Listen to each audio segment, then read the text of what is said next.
Hey folks, welcome back once again to Harley Day Rider, your good old friend HDR.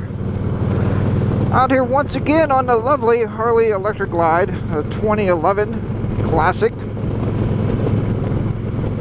Today is December the 3rd, 2017. Yep, you heard me right. December the 3rd, 2017.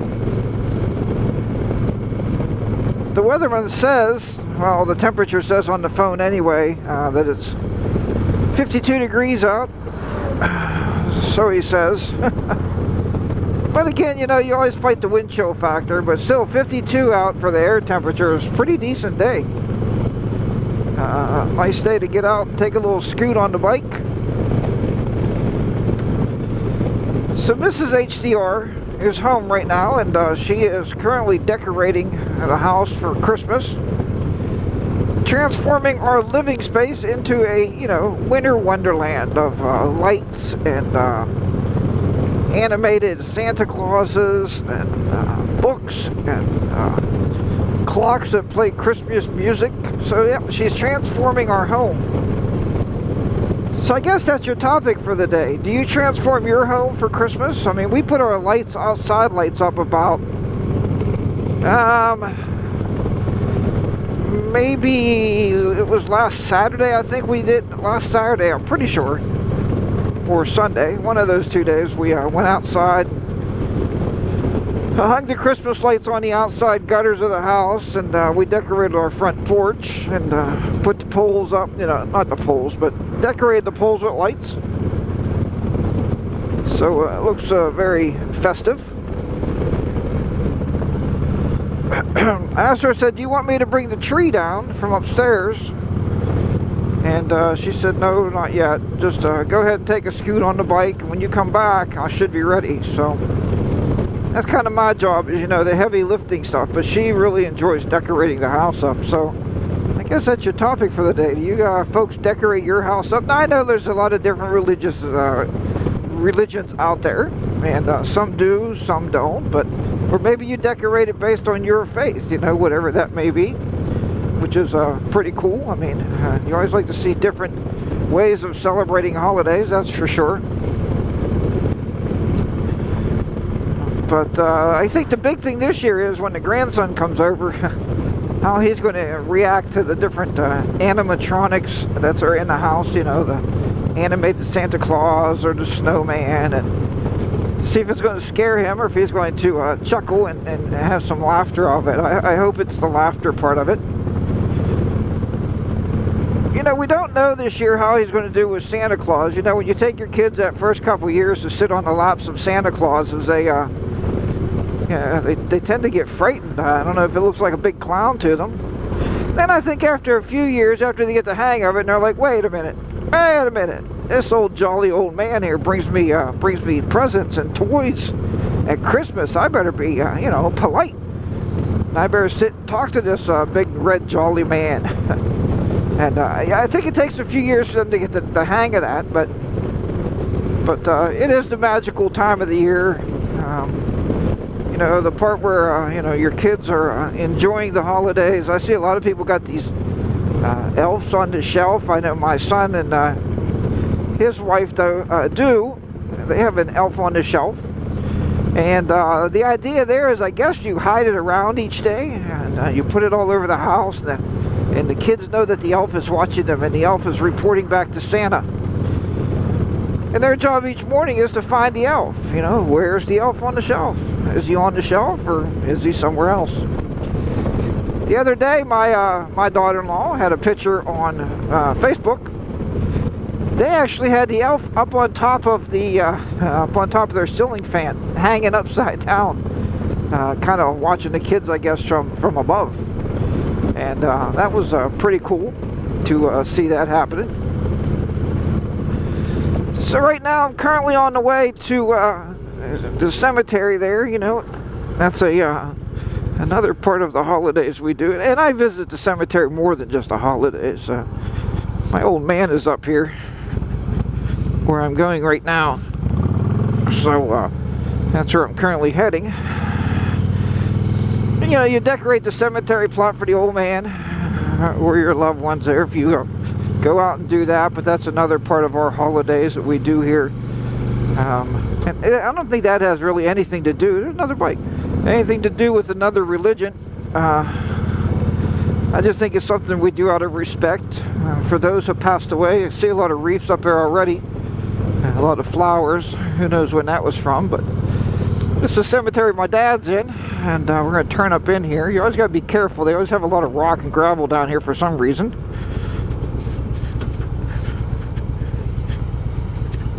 If I don't get killed here, because I'm too far from the center line. There we go. There we go. So we're going to go up here in the cemetery and visit my dad. And it's one of those things my dad wasn't alive when I bought the motorcycle. He was already passed. But I like to kind of think, and it could be weird, I guess. You know, I've been called weird a few times, but I'd like to come up here and believe that, you know, I could talk to the old man, and I know I could talk to him anywhere now that he's passed, but, you know, that he can maybe look down and see the motorcycle, and, you know, we talk about it occasionally, and he always tells you be safe out there, but yeah, okay, that might be the weird side of me there, but you guys know from a lot of my stories about my dad, my mother's still living. That's good, thank goodness. But you know, a lot of the stories I have about my dad, how much I respected the man and truly loved him. He did about everything in the world with me and even for me, and that's always a good thing. I know when I was 14 years old, I wanted a mini bike in the worst way. My dad actually took me out one afternoon, and he took me out one afternoon, and right up there where that wreath is where my old man is laying there. So, but yeah, he took me out one afternoon, and he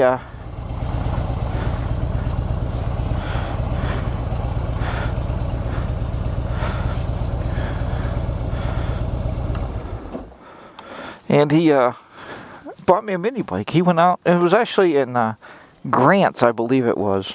Grants was a department store that we used to deal with, and yeah, he took me out one afternoon. We went in, and he filled out the credit application, got a credit card. We came home with a mini bike, and yeah, Mom wasn't too pleased with that, that's for sure. But you know, that was my first experience with a motorized vehicle, was that little mini bike. You know, a little pull cord on it, but man, it was cool. I loved that thing. This is the view my old man has. Well, I like to believe he has anyway. I know they're above, but this is why we picked, it's a cemetery plot on the hillside here, so he always has this view of the countryside. So, didn't mean to depress you bringing you to a cemetery, but I'm going to run up there and see the old man. I'll talk to you in a minute.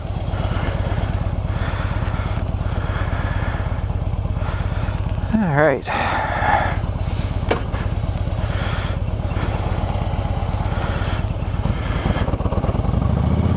Yep. Had a nice little visit there. A little chit chat. I'm sure it makes me feel even better than it makes my old man feel at this point, but got the wreath on his cemetery plot.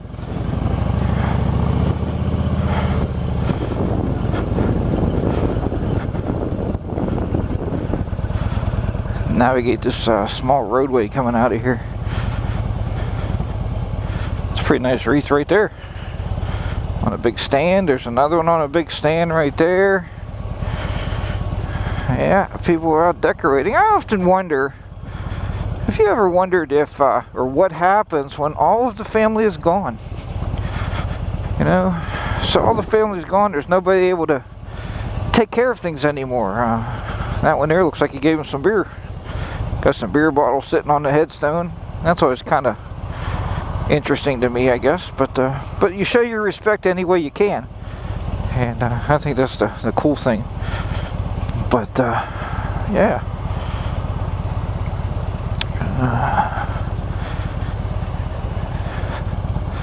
And you also wonder if anybody has ever thought of that. You know, whoever has the biggest headstone, does the family have the most money? I want to believe that the family just had a really, really good insurance policy. My old man didn't believe in life insurance. He always said that, you know, when he ever dies, he said his kids can bury him, and that's exactly what happened. Myself and my older sister paid for all of his expenses out of pocket. He didn't have any insurance policies, so he does not have one of the tall, you know, $25,000 headstones, but I still know where he's at. I'm still able to locate the old man. I'm still able to go to the cemetery plot and chit-chat if I wish. So that's pretty cool. But anyway, yeah, I often wondered that. I don't know. Kind of weird thoughts, I guess some people have, but okay, let's navigate out of here and get out of this. When I first bought this bike, I wouldn't dream of bringing it up here. But now that I've had it about everywhere I can think to have this motorcycle, I seem to ride it all over. But so I put more seafoam in the bike today, and because they say once you put your seafoam in your tank, run your bike for at least 20 minutes or 20 miles? Maybe it almost averages out to be the same. It really doesn't matter a whole lot. 20 minutes or 20 miles. I wasn't good for a longer ride down that way, but I don't think I'm going to. I think I'm just going to go this way. I don't even know what time. Oh, it's about 2 o'clock. I am making homemade beef and barley soup today. And when I mean homemade, I even make the stock. So that stock's going to take me about 3 hours to cook down. So I'm looking at about, well, if it's 2 o'clock now, it'll be about 5 o'clock when the stock is done. And then by the time you get the barley in, when you get your soup all together and get your beef seared up, it's probably going to be, at this point, maybe around 6 o'clock. So I can't be out there riding around too long, but it is one beautiful day, man. This is one of those days where you just want to jump on the bike and run. Look, you can even put your feet up on the foot pegs. Like, your feet aren't even like freezing off your feet, you know what I mean? So just one of them beautiful days out here to ride. Alright folks, well thanks for taking a ride with me to the cemetery. Answer that one question. Let me know how you decorate your house, or how do you get ready for the holiday season, whatever you celebrate. And I still say, you know, when I meet up with anybody, I mean, I don't know, I'm not into this politically correct stuff. So I still say Merry Christmas and a Happy New Year. You know, I don't do that happy holiday. I mean, Christmas is the holiday. That encompasses the whole holiday. However you celebrate it is your way of doing things. But I can tell you Merry Christmas no matter what religion you are, I think anyway, at least in my book. Alright everybody, thanks for riding along with me here on this December 3rd. It actually looks like it's going to be a beautiful day tomorrow. And I don't know if I'm going to be riding to work tomorrow. Not if this mirror is getting loose or what's happening with this mirror, but it seems to be falling down sometimes. I don't know if I'm bumping it or what the heck I'm doing when I'm getting on the bike. See, I don't know if I'll ride to work tomorrow or not. It's hard to say, but hopefully I'll still get some more days like this to come out here and ride with you. Take care, everybody. Remember, ride your own ride. Be safe out there. And I will talk to you next time. Harley Day Rider is going to be down and out in the lovely 52 degrees southwestern Pennsylvania. Bye-bye for now.